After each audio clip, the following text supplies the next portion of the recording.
You watch like Bruce Lee do it. Hi, we're live.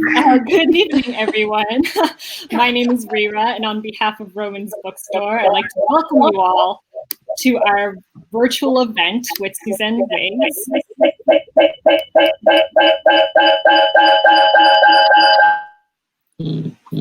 Excuse us for the sound error. Again, I'd like to welcome you all to our virtual presentation of Susan Wiggs' newest book, The Lost and Found Bookshop. Joining Susan today are Garth Stein and Erica Bauermeister. We're so grateful that all of you guys can make it out tonight, and our bookstore is able to continue bringing authors and their works to our community.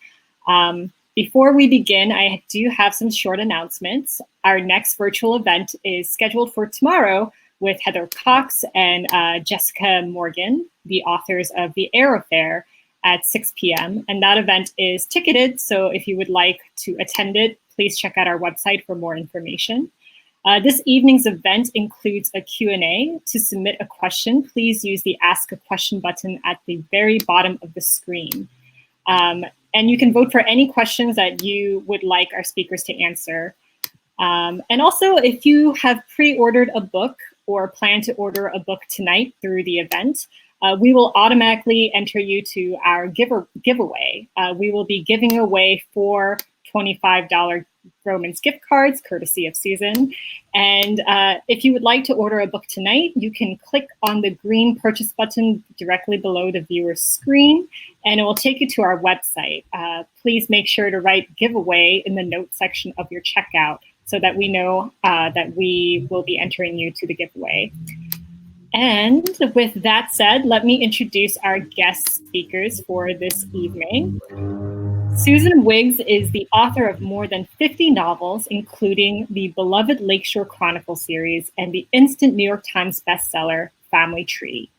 Her award-winning books have been translated into 24 languages.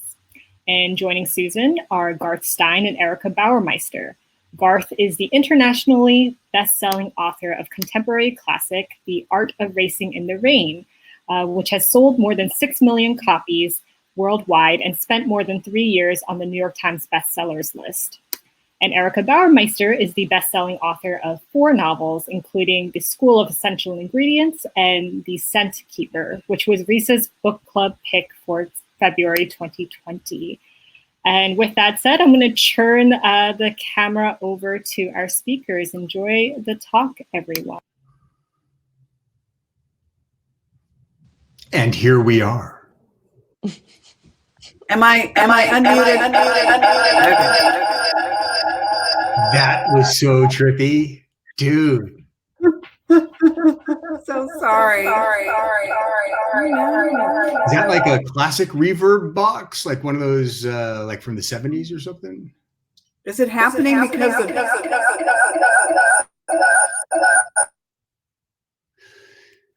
All right, so I'd like to introduce you to Susan Wiggs here to my immediate right. She is living in a psychedelic rainforest. Yes. Let's see if we can get the reverb to go away. How are you doing? Give us a test there, Susan. Okay. Oh, perfect. Oh, phew. Yeah. All right. Sorry about that. Better. I think, Susan, you need to tell us about this amazing book. I read it. You read it, right, Erica? I know. This is my favorite moment in the publication of a book. It's when it's not my book anymore, because it's been my book for the whole time I was writing it. And now all of a sudden it gets a life of its own. Sorry about that. I'm hearing. Oh, no, you're getting hearing double right now. So sorry about that. Anyway, this is, maybe I'll try this. I'm still echoing. Anyway, this is a book that is a complete and pure fantasy that I've had for a long time. The fantasy about owning a bookshop, and not just any bookshop, a bookshop with secrets and treasures in the walls and a beautiful garret apartment up above. And it's like everything I always fantasized about when I was fantasizing about owning a bookshop. And so this is my fantasy come to life. But since it's a Susan Wiggs book, there has to be like some tragedy and some challenges and a family story that hopefully will warm your hearts. So and my original plan for this book was to go on the road, starting in the Bay Area of San Francisco, and do a series of book signings the first 2 weeks on sale, just driving from shop to shop in only independent bookshops like Vroman's. Hopefully Vroman's would have been one of my stops along the way. But unfortunately, we're all in lockdown, and I hope everybody is staying safe and staying healthy. This is really different. But one thing that is sort of a gift is the writer friends that we all have in the writing and publishing community. And Garth has been an amazing friend and supporter of fellow writers and booksellers. And hopefully you'll talk a little more about that later, about what your initiatives to help independent bookstores. And Erica Bauermeister, your first book was a book about books. And help me out with the title of it. You got to unmute. Yeah. Trying to get rid of the because the title escapes me. But School of Essential Ingredients was the first one. Yeah. Well, Joy for Beginners. Susan's referring to the the compilation. The one about right. Yes, sorry. Back in the late 1990s. Yeah, I did 2 different guides to books. One was called 500 Great Books by Women, and the other one was called Let's Hear It for the Girls. So they were books for readers to use when they went to bookstores or book clubs or teachers. So yeah. Anyway, and so I feel like we've been friends for a while, but I'm coming to you from Bainbridge Island, Washington. Erica's in Port Townsend, way up high in the Olympic Peninsula, and Garth is now in Seattle. I'm in Seattle. Mm-hmm. But I love the idea of the bookstore that you have in this really marvelous novel that you've put together, and the personality of it, and the sort of like exactly what you said, the garret above and so forth, and the long history of it that dates back to the earthquake in San Francisco, and really the Bay Area is got amazing bookstores. Everywhere you go, you literally could spend 2 weeks in the Bay Area alone every night at a different bookstore, and you would not run out of bookstores. It's really a tremendous reading area. Well, we're lucky to have those bookstores, and I hope they're doing okay. We've all been trying to support them through this pandemic. And one thing that I was doing tonight before we came on is I created my signature cocktail. So if you don't mind, I will give you a quick lesson. Okay, you need a shaker. We're going into the Today Show mode here, right? Where we get Al Roker drunk. I'll need some help, though. I was thinking of calling this Pandemic Punch. Pandemic Punch, yeah. Well, that's not, yeah. Let's see. So here's what you need. Oh, sorry about the noise. Okay, it's one of the most beautiful drinks. You need a cap full of lemon juice, a bigger cap full of, what's this called? Oh, Saint-Germain. It's a elderflower liqueur. So a bigger cap full of that. And I want to measure it carefully because I'm going to actually drink this. Unlike on the Today Show, they're all like this skinny and they make all these desserts and they never eat them. Anyway, and then this is my new favorite gin. There's a beautiful hotel. We're not allowed there because it's in Canada. The Empress Hotel in Victoria. Oh, yeah, sure. And they sell Empress gin. And it has this beautiful bluish color. You know who's a big gin drinker? Yeah. Your old buddy Eric Larson is a big gin drinker. Oh, okay. Well, he would enjoy this. Eric Larson, author of, oh my God, look at that. Well, Devil in the White City, but his new book is The Vial and the... Oh, his new book is... Oh, there you go. Splendid in the Vial. Splendid in the Vial. Than my book, but there you go. All right. Anyway... The gin gets its blue color from a sweet pea. With that color. I didn't know they made gin.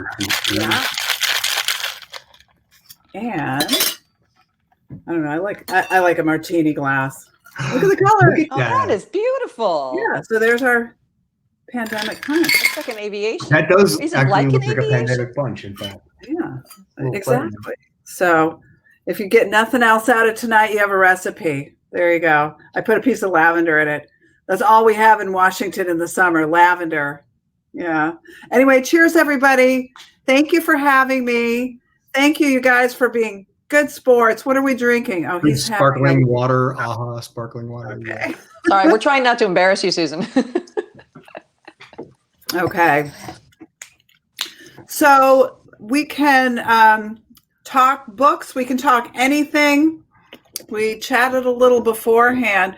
And one of my favorite scenes in the book is the scene of a very well-regarded woman whose books sell rather well, but nobody ever comes to her events. And what's her name? Her name is Quill Ransom.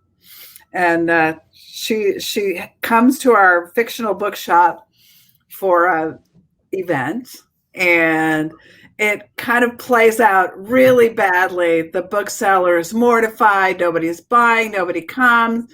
The author's being very nice. Oh, that's fine. And then she starts buying like other people's books. And it's just sort of a little slice of life that's kind of true to life. But it's based on things that have actually happened to us. So maybe we can talk a little bit about our favorite things that happen in bookstores or our least favorite things. Garth, you want to lead? Erica, you got to take this one, man. Well, I mean, I have a favorite story, which is that when School of Essential Ingredients came out, I went to the Bay Area, and there's a bookstore called Rakestraw, and Michael Barnard actually turned his entire bookstore into a restaurant, and he cooked a 3-course dinner for 50 people. They all brought their own plates, knives, forks, booze, you name it. And he literally turned his bookstore into a restaurant. It was a magical evening. My other favorite one is going to Vroman's, because my mom used to live in Southern California. And so every time I went to Vroman's for a reading, she was always in the audience. Although one time I had a character that was based a little too much on her, and I was going to read that section, and I spotted her in the audience, and I had to change my reading on the fly. So there's always those kinds of things. But those are good. Those are really good. Garth, you have to tell us about your favorite other than the amazing movie premiere for The Art of Racing in the Rain. The movie premiere was pretty cool, though. Oh my God, pretty cool. I got to go. Amazing. Like they show up, like they put us in this hotel. They put us in like the fancy Four Seasons in Beverly Hills, and it was everyone went, my family, but me and my wife and my youngest son, who's 12 at the time, we're staying together. And so we get to the hotel room, and he walks out onto the balcony, and he looks, and he's like, "Hey, Dad, did you do that on purpose?" And from the balcony, you can see a gigantic billboard on Sunset Boulevard of the movie. Oh so my God. They set it up. Fantasy. I was like, fantasy. That's so cool. But that's what Hollywood is. Amazing. Hollywood's great. But we got to hang with, I got to hang with Milo and Amanda and Kevin Costner, Kevin Costner is great, man. Kevin Costner is so famous. Even famous people are intimidated by Kevin Costner. It's really? Things, he's a personal fave. I just rewatched The Untouchables with my mom, and it was amazing. Yeah. So, cool. All right, Susan. Yeah. Talk about your book, Susan. Come on. Yeah. This one is actually, speaking of moms, this one there was a major character inspired by my mom. She's elderly and she lives with us. And the granddad in the Lost and Found Bookshop has dementia, as my mom does. And she inspired a lot of it. And probably some of the most tender, moving moments in the book had their basis in either an exchange that we've had or something that I've thought about or something that she's pointed out to me. And I did actually, books kind of are saving me through this whole journey with my mom, starting with a book called Advice for Future Corpses by Sally Tisdale. It's about listening to people with dementia and how to relate to them. And it's been quite a kind of a wavy road.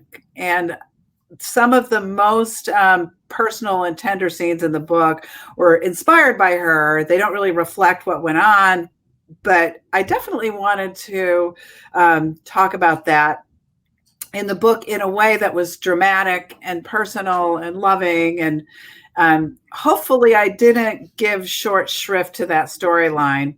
And that was actually a storyline that my editor asked me to change after the first draft.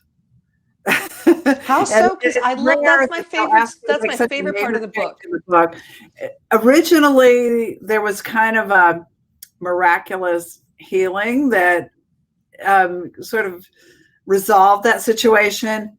It didn't ring true. It was probably me fantasizing, and she was right. Often an editor can see things in your book that you're blind to until you've, stepped back and had a look at it. Yeah, absolutely. You need a fresh set of eyes on things. But I think that storyline in particular was so, it's like the unintentional consequence. Like we want to do good sometimes, and especially now that we're in the, mired in the virus and all that. But, there was a storyline with elderly grandfather who is seeming to be slipping into dementia, and whether or not that is really what's happening. And I've seen it happen with my wife's grandmother, for instance. She was like, they're like, oh no, she's gone into, this other world. And then she went to a new doctor who said, you're on way too many. You're on 16 medications. You should be on 3. What? And he stripped her all down, and within 3 months, she was as lucid as you could imagine at 102 years old. I mean, so we always have to be aware of sort of the environmental impact on. We don't have to always take the answer that seems the most convenient. Maybe we have to dig a little harder. But I thought that was a really spiritual and really wonderful redemption story in the book. I loved that part. Oh, I loved writing it. It was very cathartic for me. And it also revealed things that I had been thinking. Sometimes as you're writing along, you're not even aware of what you're expressing until you go back and have a look. Yeah. And one of the things that the publisher did for this book was that they did a print run for booksellers to solicit comment from booksellers very early on in the process, and librarians as well. So they got a very homely early edition of the book, but it was really gratifying to hear back from the booksellers and hear what it was that they, related to in the book. I loved hearing from real booksellers. And, when I was writing it, I was talking to a lot of booksellers. And one thing that struck me was their attitude is so positive. No matter what's happening in the world, in economics, in the book world, they have this can-do attitude. And I love the creativity that I saw creating events and creating a cafe or creating book groups or things like that, and turning it into more than just a bookstore, more than just a retailer. It was more of a community center. And I loved creating that in the fictional way in my book. And one of the things that I did is I cited books that I've loved in my fictional bookseller will recommend a book, and lo and behold, it will be a book that is by a friend of mine or a book that I really, really admire. I want to give a shout out tonight to Gail Tsukiyama. She is a dear friend of mine that I never get to see enough of. I've known her for years, and she has a book published today, also from my publisher. It's called The Color of Air. And so I haven't read it yet, but I bought it. I'm very excited about this book because she's an amazing, amazing writer, and she's from the Bay Area. And I actually fantasized before the pandemic that we would have some event together in the Bay Area and get to see each other once again, but not in the cards.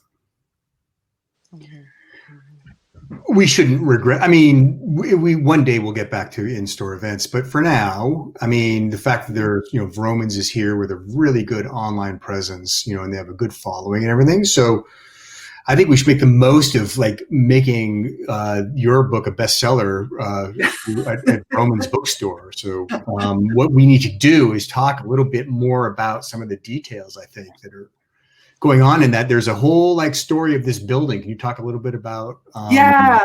Well, I had read that 25% of the buildings survived the earthquake and fire of 1906. So I want to make sure that this building was one of them. And it was the facade was inspired by a bookstore in Port Townsend, Washington.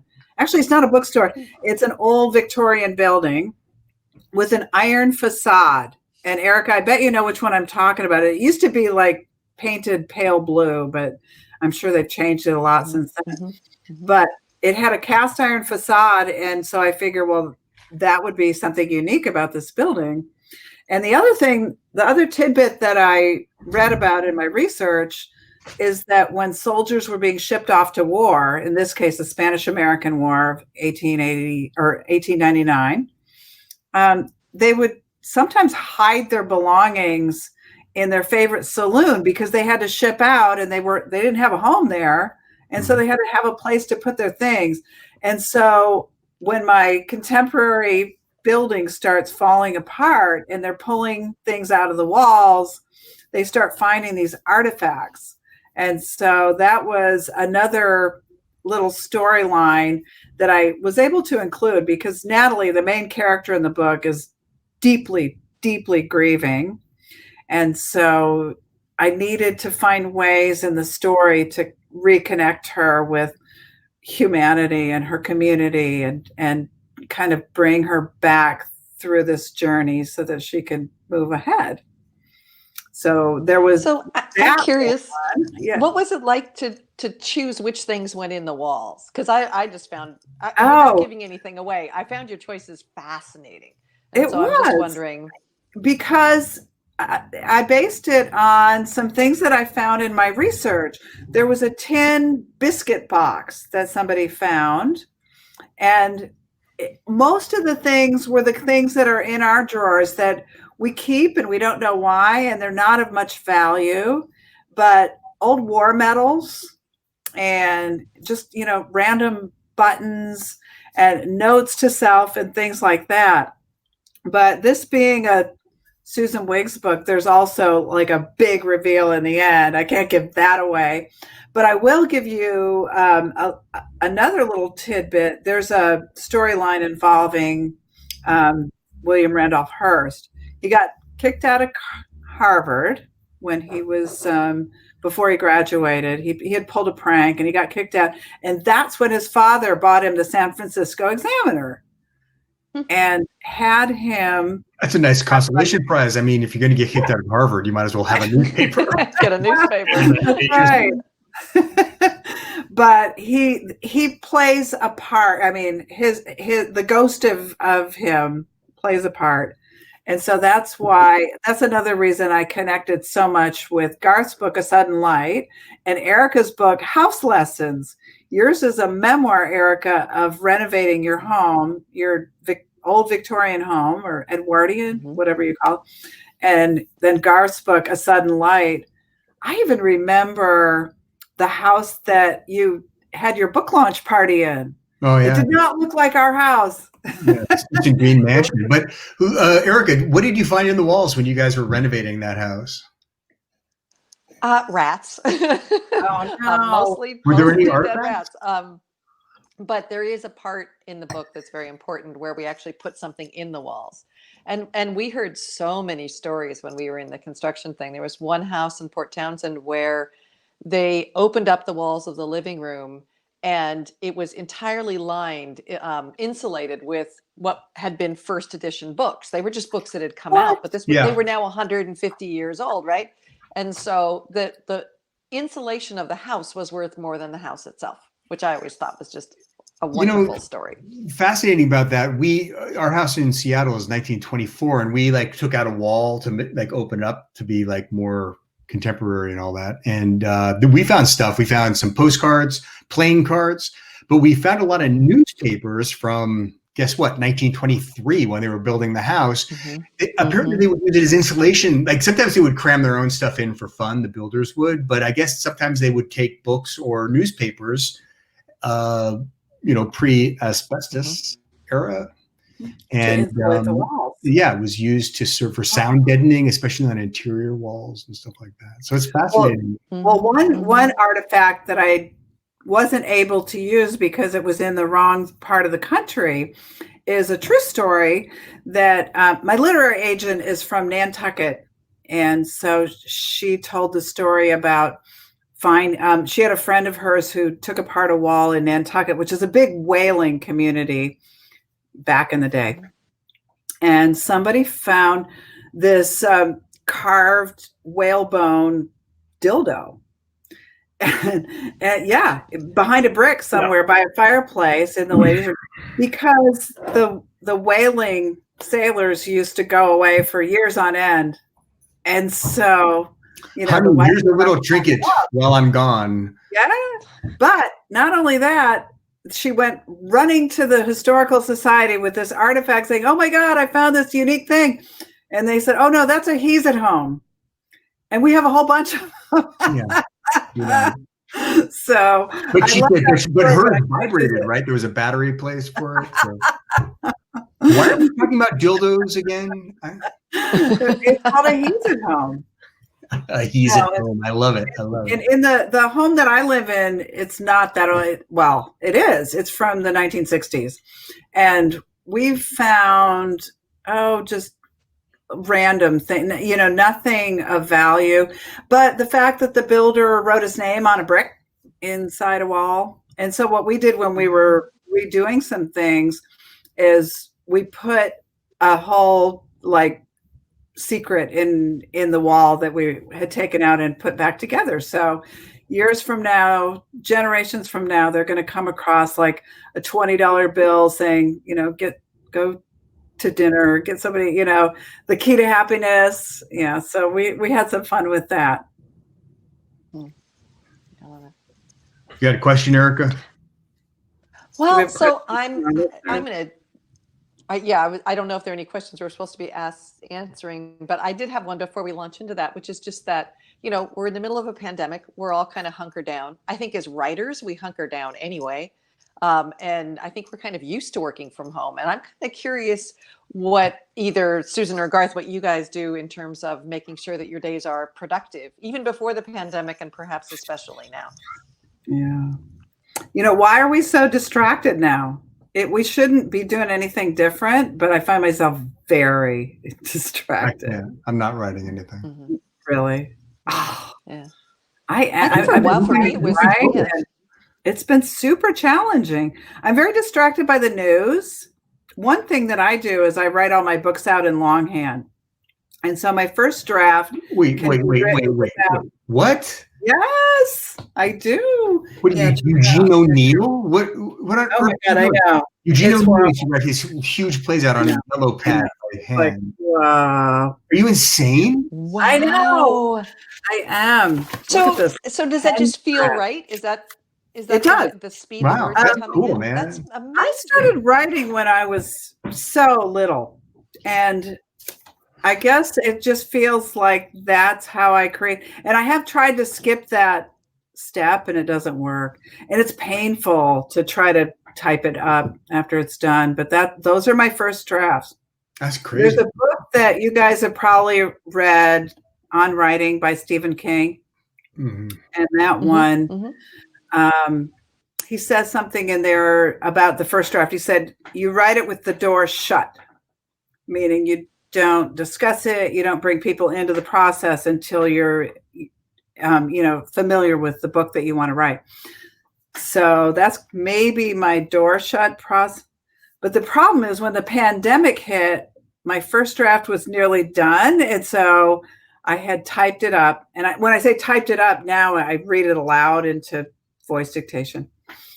But I had typed it up. Wow. Oh, that's cool. So you're using technology to your advantage. Yeah. But now I open my documents and then I open the New York Times and the Washington Post and all of the NPR, all my news sources. And the next thing you know, I'm off and running. So it's super distracting right now. It's hard, I think. I think it's really hard to focus. For me personally, I mean, I'm starting to write again. So it's fine. But what my mother says is, she says, no whining on the yacht. Yeah, we all have dream jobs. No, I'm not complaining about not being able to write. I'm just saying that it's neither. Well, no, I am. I just whine. I hate whining, except when I'm doing it. But I do think it's particularly hard to write right now. Never saw coming. Yeah. And I also think we don't, as writers, we know that we're going to write something it might take a year, it might take 5 years, who knows? But then once we've sold that book, it'll still take another year for the publisher to produce it. And so what's weird is writing right now in the middle of all of this, not knowing the world it would come out in and how relevant anything we would write now would be then. And I've found that for me, what I got to do is I couldn't write at all for a while. And then it was sort of stepping back into, okay, we got to go to the universal. We got to figure out what are the things that don't change, because we don't know what this world is going to look like in 2 or 3 years. And, things like bookstores, things like parents, things like, the things that you're writing about in your book, Susan, those are things that are going to be shaking hands, important and hugging people. It's funny because I got my graphic novel is coming out at the end of the month. The first of 3. It's a series of 3 books, and the Cloven. But buy your copy from Vroman, please. Thank you very much. But it's funny because I'm with my illustrator and my collaborator. I'm working on the second volume. We're doing the artwork right now for the second volume, and there's a scene where they get on the light rail to go from downtown to Soto and here in Seattle, and my illustrator looked at it and he said, the people on the light rail, are they wearing masks or not? And I thought of course, like, are we nimble? I mean, I don't want the virus to be a part of this. It doesn't belong in the actual plot trajectory, but still it is a background thing. And so we're starting to lay in some artwork that takes into account what's been going on. He walks by a building on Capitol Hill and there's a plywood over a storefront, and a George Floyd, right. That's we can add stuff in the background, like in the mise en scène, that isn't really part of the plot, but is informing the way reader goes. And I think that we, as you guys were saying, we work on years-long projects sometimes, and then they're not that nimble. I think we have to figure out how to nimbleize them. I'm not sure if that's a word. I like it. I think it's an important word. It's a neologism. Yeah. Well, that's a really good point, because one of the things that an editor that I work with, not my current editor, but another editor that I worked with a lot, she said she likes to publish books that take place in the eternal present, meaning they feel contemporary, whether they're now or 5 years ago or 5 years from now. And it's almost impossible now to project what that's going to be like. But you're right. As I write a scene where people are greeting each other and they're going to a party or something, it kind of is in the back of my mind. Where's your PPE? Where's your hand sanitizer? Your mask? Anything between now and 3 years out, I think you're good. Now, maybe in 5 years, but the narrative is already changing on the news. It's like, get used to you when you leave the house, you take your house keys and your car keys and your mask. Yeah. So I think that it's not. I think that we, as writers of contemporary fiction, have to understand this dilemma that we're all in of like the personal space and like, I don't feel comfortable in this. Do I really have to do this? But I do have to because, it's like there's a lot of existential questions that people are grappling with and maybe, I think we're all grappling with them to a degree. And maybe that's what's flummoxing my personal ability to write. I don't know about you guys, but. It is. And I said in the book, or the character said in the book, there's a book for everything. There's a book that reflects back at you. The book that you read reflects something back at you, but it's hard to characterize this moment in time. And I'm incredibly grateful to the creativity of booksellers. I was in an independent bookstore today, and they were doing the cutest little curbside, they would dance the book out and, they had everybody's little parcel ready for them. Everybody is having to get really creative in this moment in time. And I'm grateful that people still want to read books and booksellers still want to sell books. So thank you for that, Vroman. Yes. Oh. Erica, give us some wisdom. Yeah. Thanks for that. This is set up, man. It's a softball. Come on. Hit that thing. I'm still going back to your introduction, Susan, and the fact that you'd written 50 novels. And I just want to know how the heck somebody writes 50 novels and still looks like they're 35. So, I mean, either you're pumping them out like 3 a year. But dude, it's one a week. That's all you got to do. Yeah. 1 a week for a year and you're done. I sold my first novel and published it in 1986. And then I published a book or two a year ever since. And when I was young, in my 20s, when I was publishing, I had no problem teaching all day. I was a teacher coming home, dealing with my little girl, and then staying up until 1 a.m. writing my novel. And I did that for many years. I did. And so I had this idea that if I could get these stories out of me, in any way, shape, or form, it would become my calling in life. And so I was very determined.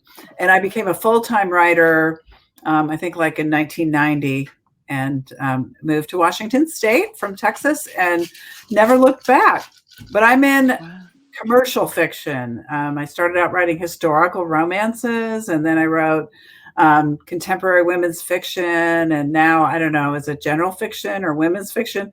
But I've always felt like the writers that I was devoted to were the ones who had a big backlist because I'm such a reader.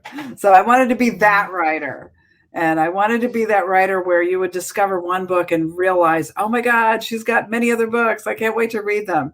So that's always been my goal. Do you still write at night? Do you write late at night, or have you given that up now that you know? No, I'm so old. Oh my God, I'm nodding off. It's terrible. But I do still write by like a word count or page count every day. I feel like I need to accomplish. I have to set signposts for myself, and it works pretty well. In the pandemic, kind of not at all.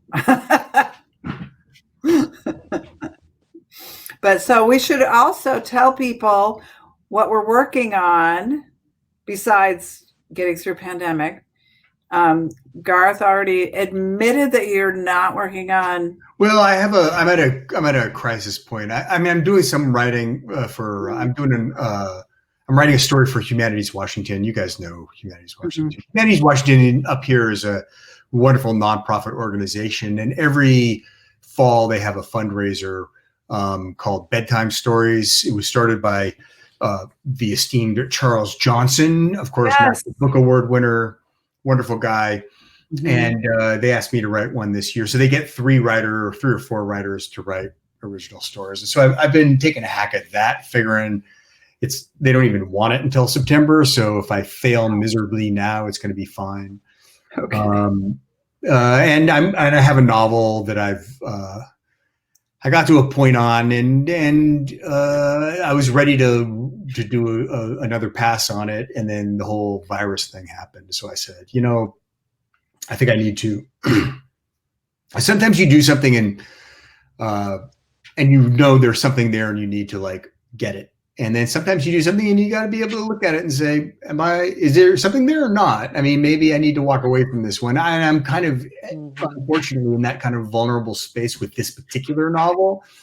I still kind of think there's something there. I'm not sure I'm in the place to tell it. And so that's what my frustration has been. Like, I haven't really been able to dive into the rewrite because I'm dealing with, I got a 24-year-old and a 21-year-old and a 13-year-old, and it's just there's life that suddenly. You never get to stop being a dad, do you? No, it doesn't seem like it. And I'm like, just give me 3 hours, guys. Yeah. But, Garth and I bonded over our kids who go to Pomona. Yeah. My daughter went there. Your daughter went there. My kid's going to be a senior next year. Yeah. And did your son graduate yet? He'll be a senior next year, but in March he was in Prague studying film, and he got sent home with a virus. So film. He's not pleased at all. Yeah. So whatever, but life will go on. Look, trust me, there are way many people in with greater challenges than I have. Yeah. I feel privileged that I have a graphic novel coming out that I can promote. I'm doing interviews and all that. I'm working with BINC, the Book Industry Charitable Foundation, to raise money for emergency funding for booksellers all across the country. We can turn around a grant to a bookseller or a bookstore in 48 hours for emergency funding for keeping the lights on, because of the income variances and all sorts of things that are going on right now. So there are ways for me to, target my energy. One of them right now is not in perfecting my next, brilliant novel, but that's okay. It'll come. Okay. So give us the website for BINC, because that's really important. Thank you. BINC, yeah. BINC. It's non-intuitive. Book Industry Charitable Foundation, BINCfoundation.org. And if you check it out, it's just like a really great place where you can make a donation to them. And like, it's so, it's not based, bookstores have their own challenges, but you know what? Booksellers who work at the bookstores, who are working for minimum wage usually, and they're often carrying 2 or 3 jobs just to be able to make it work. Sometimes they have challenges that are insurmountable, and they don't want to talk to their employer about it necessarily. But if there's an issue with health or with other sorts of things that happen to people in a daily, workers at bookstores can apply for emergency funding. So I think it's a really great organization, and I'm really super proud of it. But so what? I don't get to write my book. I can help with that. You know what? Come on, that's like real life over here. Although Erica is living the real life in Port Townsend in this amazing house that she and Ben renovated from the ground up and wrote a great book about. She wrote that book, but I also should remind us that she wrote a fantastic book that was so fantastic that it became Reese Witherspoon book club book. Hello Sunshine selected Erica's book. Oh my God! Now you have the to help Scent Keeper. You ready? All right. The Scent Keeper. The Scent Keeper. Okay. I was thinking of Gail Sugiyama's book, The Color of Air and Scent. The Scent Keeper. That one was like already on my radar. And then I saw somewhere, I read that it was a Hello Sunshine, Reese Witherspoon pick. Hopefully she's going to produce it. It's actually been picked up by a different producer. So we'll see if it goes anywhere. It's, you never know with that kind of stuff. I would love to see that. Yeah, it could be nothing, or it could be The Art of Racing in the Rain. Yeah, but it was, that was fun. That was February, and everything was going sky high and wonderful. And then House Lessons came out on March 24th, which was the day we went into quarantine. So it's been a roller coaster of a year, but which is why it's nice to celebrate somebody else's launching into what is now. I really see this whole the virtual ability to promote as being one of those creative things that bookstores are doing right now. And it's getting us to places we might not be able to travel to. I mean, I think most of us, correct me if I'm wrong, but I think all three of us do Zoom calls with book clubs. Mhm. And that has gone crazy in the last 2 or 3 months. I've never done so many book clubs in my life. And it's just wonderful because I think people are feeling as if now they're all coming in to a call, and to invite an author is one more person into the group. And the other thing that's wonderful is you can have your book club can invite people from any part of the country they want. And so the book clubs become bigger and people are meeting each other. And it's just a wonderful experience to be with readers like that, and so easily. So I love that bookstores are doing this. I love that book clubs on their own are doing this. I just think it's a way for us to connect in a time where a lot of us feel like we're not connecting in the way that we're used to doing it all. Okay. Well, I think we are running down the clock here. So do we have any? We got to talk more about the book. Come on, Stephen. Give us some action on this. Talk more about the book. It looks like, you know what, Susan, it looks like there are questions that people have been. Oh yeah, look. Yeah, let's hear from some questions. Hold on. And thank you, attendees, for showing up and hanging out with us.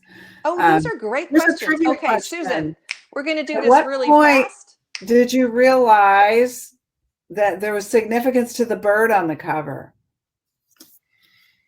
Getting the cover right was such a journey for this book because they didn't want to give away too much, but they wanted to make it look like a big, attractive, yummy book. So I think they nailed it. I hope they did. Okay, Susan, you ready? I'm going to do this blitzkrieg of questions to you. You ready? Okay. All right. What person or book inspired you to become a writer?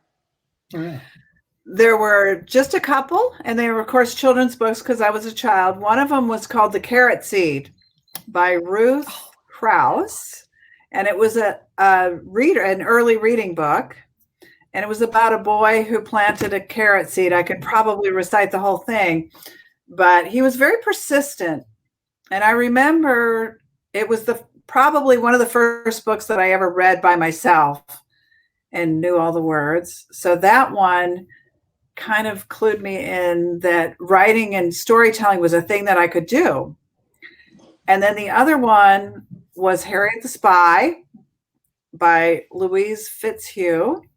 She was a character who would carry her notebook around. You know, maybe that's why I'm always writing in notebooks, because Harriet had a notebook and she would spy on people and write down everything that she did. So I was very inspired by that. And then as I got, older, I just wrote. One thing that I did was I rewrote the ending of Mice and Men because I hated the ending of that book so bad. I was in 7th grade and I took apart the ending and I rewrote it. So that probably either meant I should be an editor or a writer.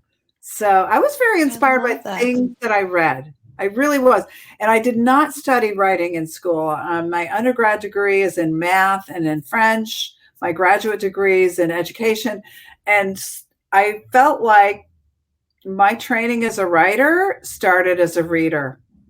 And I was inspired by the things that I read that became part of my blood and bone. The Diary of Anne Frank, Jane Eyre, many of the classics, but also really, really yummy popular fiction that I was reading when I was in college and graduate school. I remember reading Princess Daisy by Judith Krantz. I just devoured books like that. I thought, I want to make somebody's weekend the way she made my weekend. So I was always very inspired by that as well. That is cool. All right, you ready for the next one? Sure. If you could be a character, any character from one of your novels, who would you be? Oh, I'd be Natalie. That's so cool yeah. She has some challenges, but she gets to have a bookshop and she's the protagonist of this novel right here. Yeah. Just to clarify for anybody who's watching, Natalie is the the curator of what people love and want to read, or what she thinks they do. And she gets to have Peach.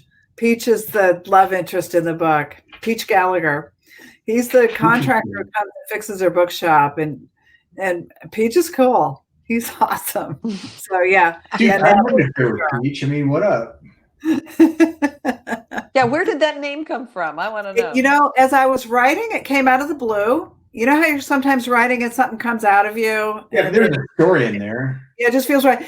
But then I had to justify why this big guy with the ponytail and the tool belt, you know, why is his name Peach? So, well, he was a Marine, and we know and he was from Georgia, and his name was Peter.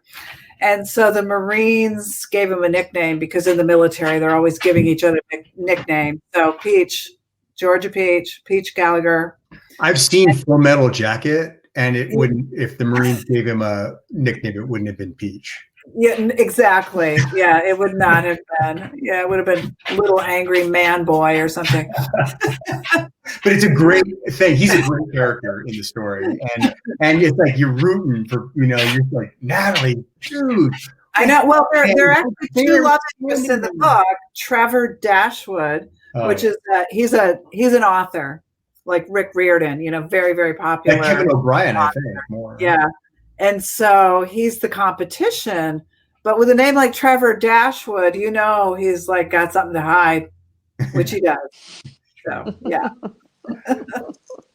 It's a great book. I mean, it was just fun to read. You know, there's always something new. You know, you think you got it, and then like there's a new character walks in.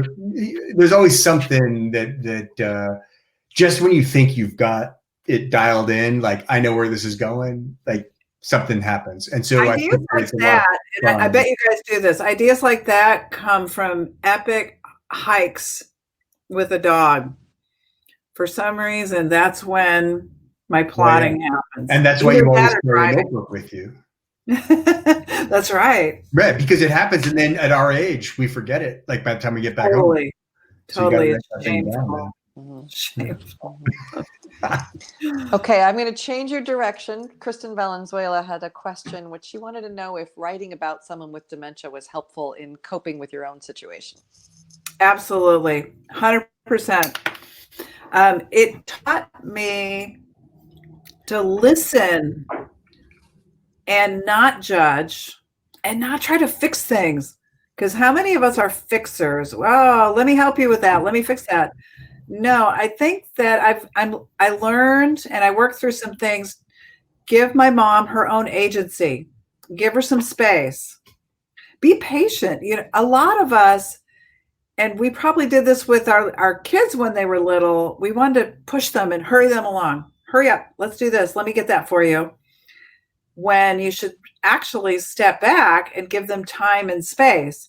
And so I think getting also into the point of view of the grandfather in the book, Grandy, I would actually pick my mom's brain. She would say, you can pick what's left of my brain. She still has her sense of humor, and try to get into the mode where I could possibly relate some of the story through his eyes. And the most challenging scenes I wrote in the book were from his point of view because it's so foreign to me. But I would ask my mom, I would say, what's it like when you feel that confused? And, you know, she would just say, you know, it feels normal to me and it's very real to me. And so it definitely did. That was a really nice question. Thank you for asking. All right. Oh, can you talk about the audiobook production? Have you listened to it? Do you have any input in the reader? That's from Pam Gardo. I do. And I haven't heard it yet. I'm dying to hear it because that's actually the only way I go back and read my books. I don't know if that's the same with you guys, but I tend not to reread my books after they're published, but I will always listen to the audiobook because it brings a whole new dimension, the performance. And typically what this publisher does is they'll send me what do you call it? Just an audio sample. of the various readers that they're thinking of. And I'll be invited to listen to them all. And my problem is they all sound great because I can't stand the way I sound when I read. And so a trained voice talent just sounds amazing to me. They bring such an extra dimension to the reading. And so, yes, I get to chime in and say, this one sounded really good to me. So I'm excited to hear the audiobook. That's so cool. Hey. All right. Oh, they're just, well, let's see. I think there's one more question. Okay. Take it, Rira. So are there any hobbies or projects you've picked up since social distancing began? No, I think I'm hiding from them. I'm kind of like Garth. I think I should probably find something to focus on to help me with my focus. But I am definitely working on finishing a novel that I started way before the pandemic that takes place in Washington, D.C., and it will be published, God willing, in 2021, if I will ever finish this poor thing. And then readers of the Lost and Found Bookshop should pay attention to the bakery across the street called Sugar, because the book that I'll start writing, if I ever finish this one, is called Sugar and Salt. It's about a bakery sharing a kitchen with a barbecue place. So sounds delicious. We'll see where that goes. Well, that's a wrap on our virtual presentation with Susan Wiggs, Erica Bauermeister, and Garth Stein. Thank you guys for taking the time to speak with us. It was lovely having you guys on our virtual event. And also thank you to everyone who attended tonight. I hope you guys are all safe and well. And again, we are doing a giveaway for tonight's event. If you have already pre-ordered the Lost and Found Bookshop or plan to purchase a copy tonight, just make sure when you're buying tonight to write giveaway in the notes section when you're checking out your purchase. That way we know to enter you into the giveaway. And we will contact you after the event. And yes, and if you would like regular updates on our upcoming events, just make sure to check out our website. We have a calendar on there, and we also have all of our virtual events on our social media as well. And I think that's about it. Thank you, everyone, and good night. Thanks to Vroman. Thanks to Susan. Read her book. Stay safe. Wear your mask. Don't touch your face. Take care.